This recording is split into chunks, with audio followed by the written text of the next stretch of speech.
If the Mets were to flip prospects for a big name starting pitcher, which ones do you think the organization is comfortable letting go?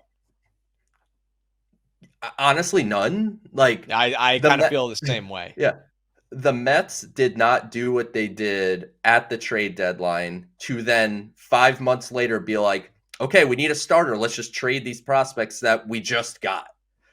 So I Kevin Parada might be like the highest regarded guy they'd be interested in moving. And, Kevin Parada needs a bounce back 2024. I don't think he's the type of prospect that's headlining, getting you the kind of starter that I think Mets fans are hoping and praying for.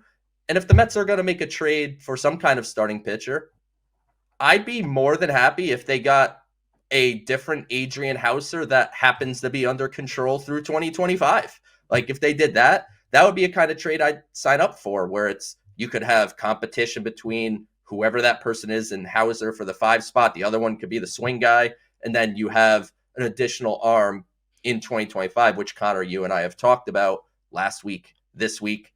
There's very little coming in 2025 as far as the players that are under contractual control. Obviously, the young players are still here, and we'll see some of that. But I would like to trade for a starter with more than a year of control if I could.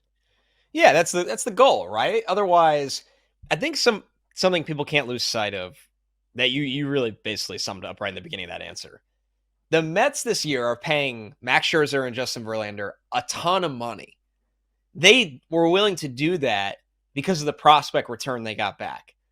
The Mets, understandably, are not just unloading those promising prospects to take on somebody that also makes money and can just leave right away. And all of these guys can do that. All the big name starting pitchers that are available for trade. And notice almost none of them have been moved because of the asking price, because that they Right. could just leave after this year. So the point is the Mets were willing to pay because if those guys hit in a year, 2 years, 3 years, it's cheaper than going out and having to pay the top dog all the time. That's the strategy of baseball. That's building a sustainable winner. So yeah, it's a good question because I think I want to know Yeah. like what prospects did they deem movable? If you want the honest answer, guys that I would say the highest octane prospect, and you would be selling low. So even this isn't the right answer. Maybe Kevin Parada. Say Yep. Kevin Parada has a monster year this year. That's a guy next offseason. I'm like, maybe the Mets are willing to move him because they extended Pete Alonso and Francisco Alvarez is the guy, and there's just not really a place for him, and we have a ton of other promising prospects that actually play positions we need. Like that. That's my answer.